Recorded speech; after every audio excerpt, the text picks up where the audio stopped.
नमस्कार प्यारे बच्चों, आज हम कक्षा 6 विषय सामाजिक विज्ञान अध्याय है विविधता की समझ एवं विविधता एवं भेदभाव, ये दोनों अध्याय के महत्वपूर्ण एमसीक्यू टाइप प्रश्नों की आज हम चर्चा करेंगे जो आपको आने वाले एग्जाम में बहुत ही उपयोगी साबित होंगे। आइए शुरुआत करते हैं इन अध्यायों की प्रश्नोत्तरी। प्रश्न पहला, राष्ट्रगान और राष्ट्रीय गीत किसके प्रतीक है? एकता के, अनेकता के, परंपरा के या धर्म के? तो राष्ट्रगान और राष्ट्रगीत जो प्रतीक है हमारे एकता के प्रतीक के रूप में माने जाते हैं, जिसमें हमारी भाईचारे है ना, आपसी संबंध और व्यवहारिकता की बातें बताई गई है। प्रश्न नंबर 2, भारत के संदर्भ में अनेकता में एकता की धारणा किसने दिया है ना? ऑप्शन ए महात्मा गांधी ने, डॉक्टर भीमराव अंबेडकर ने, डॉक्टर राजेंद्र प्रसाद ने या जवाहरलाल नेहरू ने। राइट आंसर आएगा अनेकता में एकता। जो धारणा देने वाले थे वो थे जवाहरलाल नेहरू। प्रश्न नंबर 3, संस्कृति के आधार पर व्यक्ति में पाई जाने वाली विभिन्नता को क्या कहा जाता है? सांस्कृतिक विविधता, जलवायु विविधता, जातीय विविधता या धार्मिक विविधता? उसे कहा जाता है सांस्कृतिक विविधता। प्रश्न नंबर 4, भारतीय संविधान में कितनी भाषाओं को शामिल किया गया है? 20, 26, 22 या 19? राइट आंसर आएगा भारतीय संविधान में 22 भाषाओं को शामिल किया गया है। प्रश्न नंबर 5, भारत विविधताओं का देश है। हमें भारत में विविधता कौन कौन से रूपों में दिखाई देती है? दिए गए कथनों में से सही कथन पसंद करें। ऑप्शन ए भाषाई एवं खान पान के रूप में, धार्मिक एवं सांस्कृतिक रूप में, उपरोक्त दोनों या केवल पहला?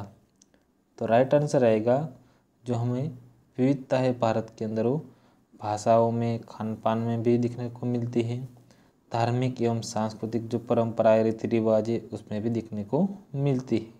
तो राइट आंसर आएगा ऑप्शन थर्ड, उपरोक्त दोनों। प्रश्न नंबर 6, भारत में स्थित मरुस्थलीय प्रांत लद्दाख से संबंधित निम्नलिखित कथनों पर विचार कीजिए और असत्य कथन पसंद करें।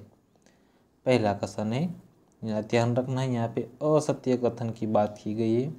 पहला, लद्दाख जम्मू और कश्मीर के पश्चिम में पहाड़ियों में बसा एक रेगिस्तानी इलाका है।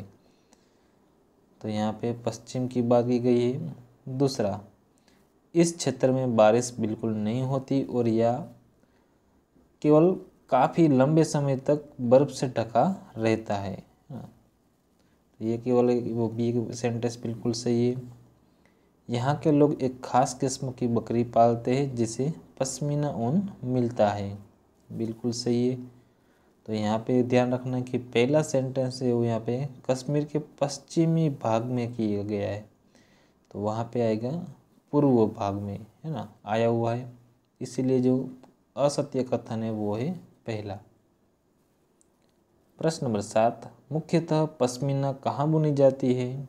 कश्मीर में, बिहार में, केरल में या तिब्बत में? राइट आंसर आएगा पश्मीना है जो कि कश्मीर के वहाँ पे बुनी जाती है। प्रश्न नंबर 8, लद्दाख को क्या कहते हैं? तिब्बती कहते हैं, छोटा तिब्बत कहते हैं, सिर्फ लद्दाख नाम से जानते हैं या उपयुक्त सभी? लद्दाख को छोटा तिब्बत के रूप में भी जाना जाता है। प्रश्न नंबर 9, तिब्बत का ग्रंथ का क्या नाम है?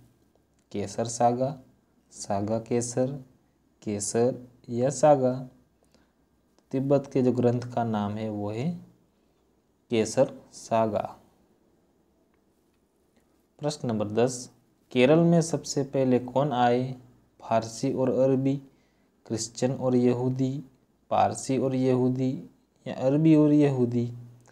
राइट आंसर आएगा केरल में जो आने वाले थे लोग थे वो थे अरबी और यहूदी। प्रश्न नंबर 11, ईसा मसीह के धर्मदूत कौन थे? संत मार्गन, संत जॉनसन, संत थॉमस या कोई नहीं? राइट आंसर आएगा ईसा मसीह के धर्मदूत थे वो थे संत थॉमस। प्रश्न नंबर 12, संत थॉमस कब केरल आए? लगभग 3000 साल पहले, लगभग 2000 साल पहले, लगभग 2500 साल पहले या इनमें से कोई नहीं? राइट आंसर आएगा वो आए थे 2000 साल पहले। प्रश्न नंबर 13, मछली पकड़ने वाले जाल को क्या कहते हैं? जाल, चीना वाला, मछली जाल या कोई नहीं? उसे कहा जाता है चीना वाला। प्रश्न नंबर 14, तलने के लिए जो बर्तन का इस्तेमाल करते हैं उसे क्या कहते हैं? ऑप्शन ए चीना चट्टी, कढ़ाई, तलनी या कोई नहीं? राइट आंसर उसे कहा जाता है चीना चट्टी। प्रश्न नंबर 15, भारतीय एकता कोई बाहर से थोपी हुई चीज नहीं है, ये वह सेंटेंस किसने कहा था? ऑप्शन ए रविंद्रनाथ टैगोर ने, पंडित जवाहरलाल नेहरू ने, भगत सिंह ने या महात्मा गांधी ने? तो ये जो सेंटेंस है वो कहा गया था नेहरू जी ने।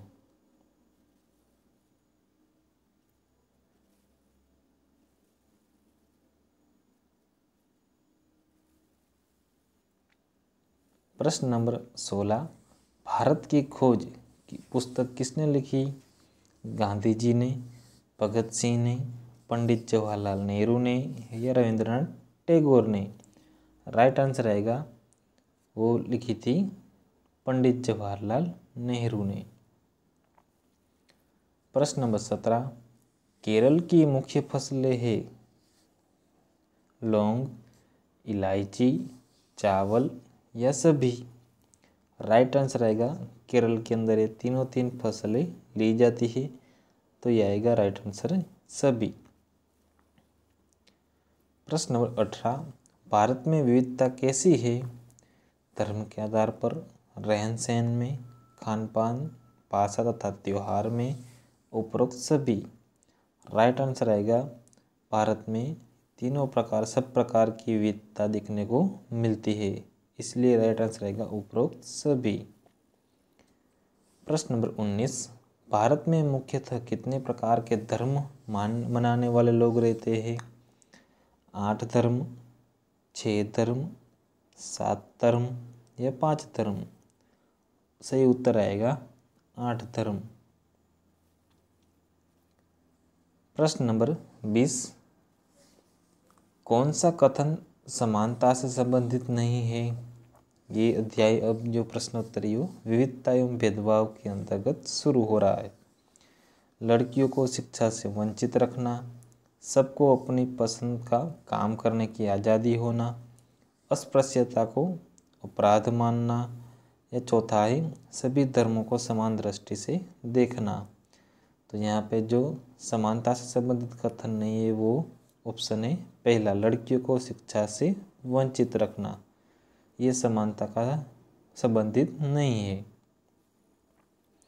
प्रश्न नंबर 21, कौन सा कथन संविधान के अनुसार गलत है?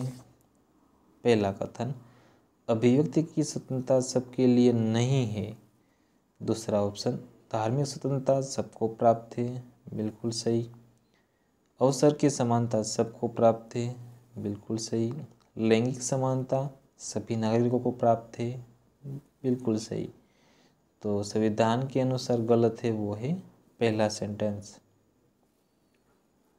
प्रश्न नंबर 22, धर्मनिरपेक्ष देश के संबंध में कौन सा कथन सही है?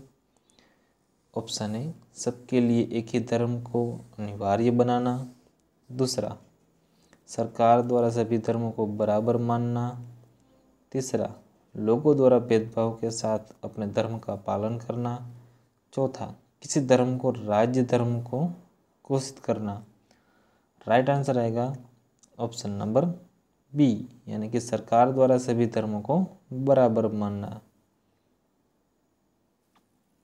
प्रश्न नंबर 23, डॉक्टर भीमराव अंबेडकर की कौन सी बात सुनकर स्टेशन मास्टर भौचक्का रह गए थे? ऑप्शन ए कोरेगांव जाने की बात, दूसरा पिताजी या उनके नौकर आने के इंतजार की बात, तीसरा महार जाति के होने की बात, चौथा पढ़ाई करने की बात। तो राइट आंसर आएगा ऑप्शन थर्ड, महार जाति होने की बात, जो कि महार जाति एक निम्न समाज की जो जाति मानी जाती है, अछूत जाने माने वाली जाति थी, इसीलिए वो स्टेशन मास्टर ये बात सुनकर वो भौचक्के रह गए थे। प्रश्न नंबर 24, कौन सा कथन दलितों के साथ होने वाले भेदभाव का उदाहरण नहीं है?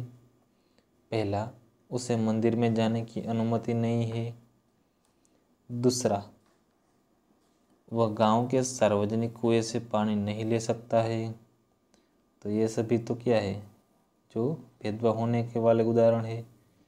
तीसरा, वह स्कूल में दूसरी जाति के बच्चों के साथ बैठता है।